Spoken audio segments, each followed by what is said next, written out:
likes to this videos? If we make 5,000 likes to this video, we will upload more patriotic news. Thank you. Flashback. Look what liberals, the moment when Bill Clinton tells the truth about Obamacare being a huge failure, MSM won't tell you this. You'd never know it now, however, some time ago not all Democrats were enamored with Obamacare. Back before the DNC had moved in, surrounded the wagons and was questioning everything Trump-related, a couple of them really broke out a number cruncher and acknowledged what a monster disappointment socialized medicine would be. In the event that you don't trust me, simply tune in to Slick Willie reveal to you what he pondered the possibility of the UN Affordable Care Act back before the DNC got everyone in bold step. Try not to misconstrue, we're not all of a sudden telling you to accept what the Clintons have to state, yet in the event that one of them chances upon a right scientific condition, it may, in any case, be worth investigating. In the case of nothing else, I trust this demonstrates exactly how much the left will change its story relying upon the general plan that they need to push.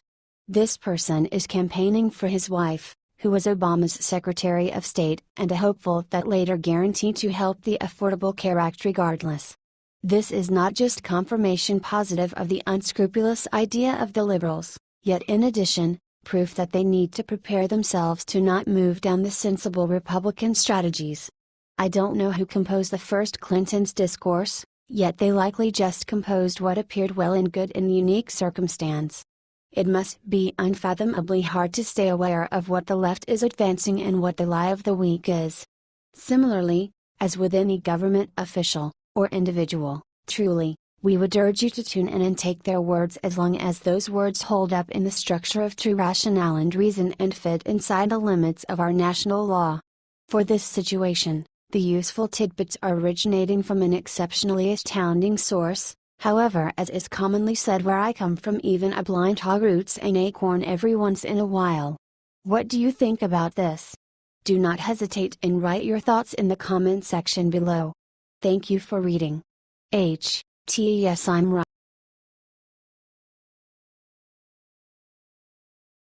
Gowdy just wiped the floor with a pro-illegal U.S. immigration official on live TV, well deserved.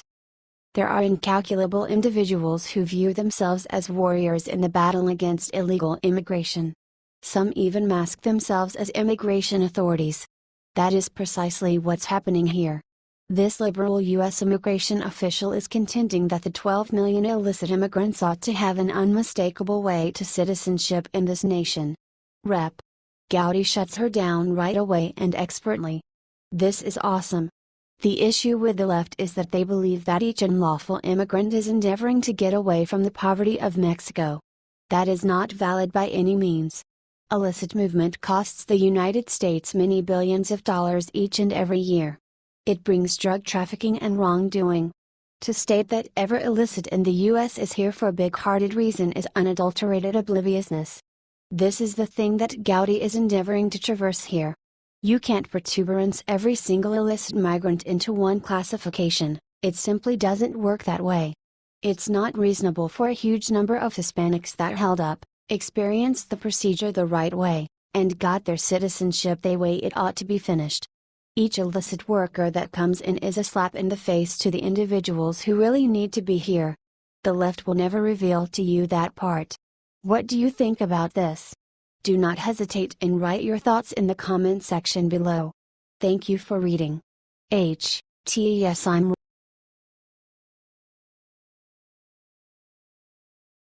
Gowdy just ripped and gun-hating liberal to pieces on live TV, you'll cheer. One of our most loved individuals, demonstrating, point of fact, that America needs leaders, not legislators, is South Carolina Representative Gowdy. Not exclusively does Gowdy maintain the rights of the natives as directed by the Constitution, yet he conveys knockout punches to anybody sufficiently unfortunate to be in the last place anyone would want to be at the season of addressing. Nobody does it, and in addition him, and we're all the more cheerful for it.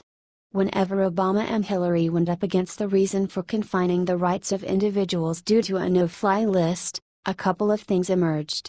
Without a doubt, nobody needs terrorists getting guns, yet an administration-run watch list, as directed by liberals, would have no legitimate or handy approach to get off said list, which implies that it was unlawful. In a hearing, Gowdy totally decimates an authority being addressed about the unlawful practice and leaves her completely astounded. What do you think about this? Do not hesitate and write your thoughts in the comment section below. Thank you for reading. Yes, I'm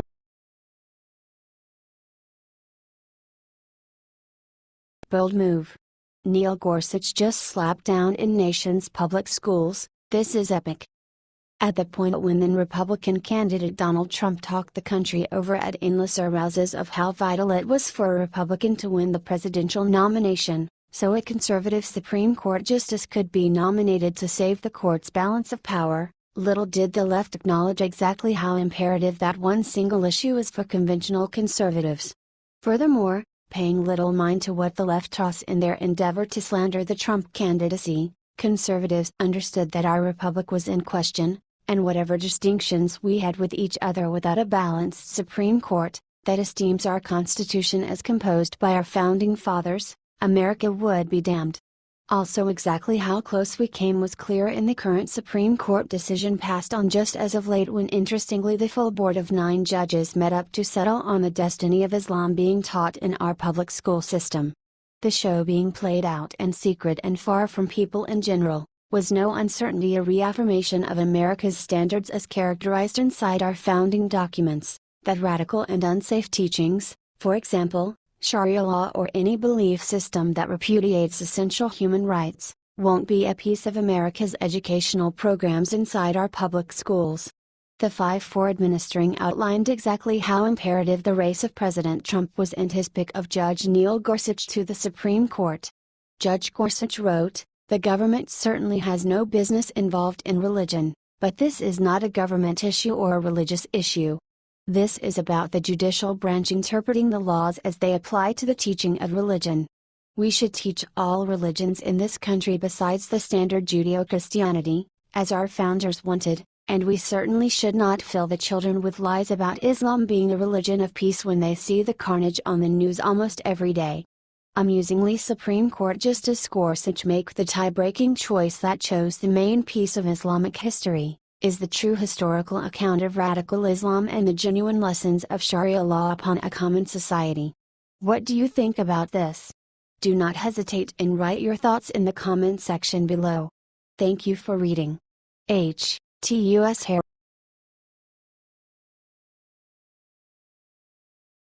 One rhino just stabbed President Trump in back. It's not who you think, not Ryan, not McCain but Congressperson Joni Ernst, in breaking from Trump's new transgender policy for the military, asserts that as long as principles are met, she trusts transgenders ought to be permitted to serve. In any case, which gauges would we say we are discussing, Senator?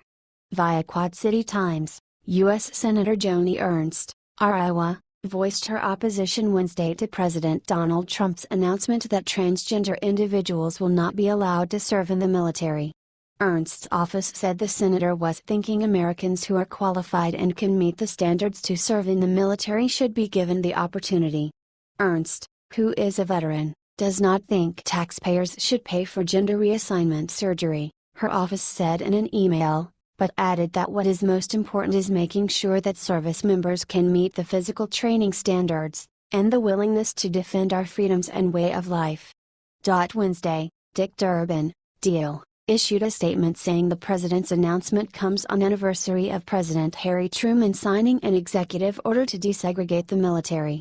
Instead of honoring the progress we made on this historic day, the president chose to put our military, once again, in the midst of a discriminatory policy, he said. How about we not mince words, Senator? You know and I realize that this entire transgender business is a huge politically remedy social analysis intended to do a certain something, obscure the lines amongst male and female, to demonstrate a point that there is no contrast between the genders. It's silly. It's dumb. But then, here we are, in the 21st century, as yet debating whether men will be men and ladies are ladies. Damn the science and human life structures. Military availability is not tied in with something besides lethality. It's about regardless of whether somebody can go to war and viable protect themselves, their unit, their kindred warrior, or their nation. This business of being touchy to a man's sex dysphoria is idiotic, without a doubt. At the point when a nuclear strike takes out most, if not all, of Los Angeles, our Secretary of Defense and the leaders in our military won't be talking about the organization of transgenders, asking your pardon, ma'am. They will be making an unequivocal move to secure whatever remains of the country. P.S. Representative Durbin. Decent attempt, however, unfair strategies to exclude the admonition of regardless of whether our military should make conclusions on the contrasts between a man and a lady. Our military shouldn't be in the matter of progressive legislative issues. What do you think about this? Do not hesitate and write your thoughts in the comment section below. Thank you for reading. T Quad City Times.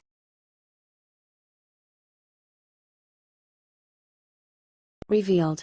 Obama's massive money laundering scheme just erupts, Trump admin uncovered new details. It's been a half year since Donald Trump assumed control over the White House from Barack Obama, and he's beginning to discover a progression of money laundering schemes that were completed by the past administration. The Black Sphere revealed that Trump initially found that $77 billion was squandered on climate change with fake information by the Obama organization. At that point, he found that Obama burned through $150 billion on alleged efficient power vitality organizations, the majority of which are presently bankrupt. Presently, Charles Krauthammer is calling for Obama to be arrested for assertions encompassing the $400 million payment he made to Iran for terrorism. Krauthammer said, "It is not only that they are just looking ridiculous in denying that it was a quid pro quo. Obviously, it was not a coincidence."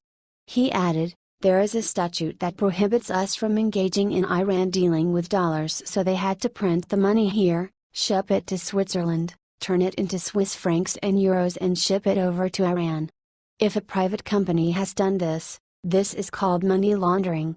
The CEO would be in jail right now. What do you think about this? Do not hesitate and write your thoughts in the comment section below. Thank you for reading. The Black Sphere.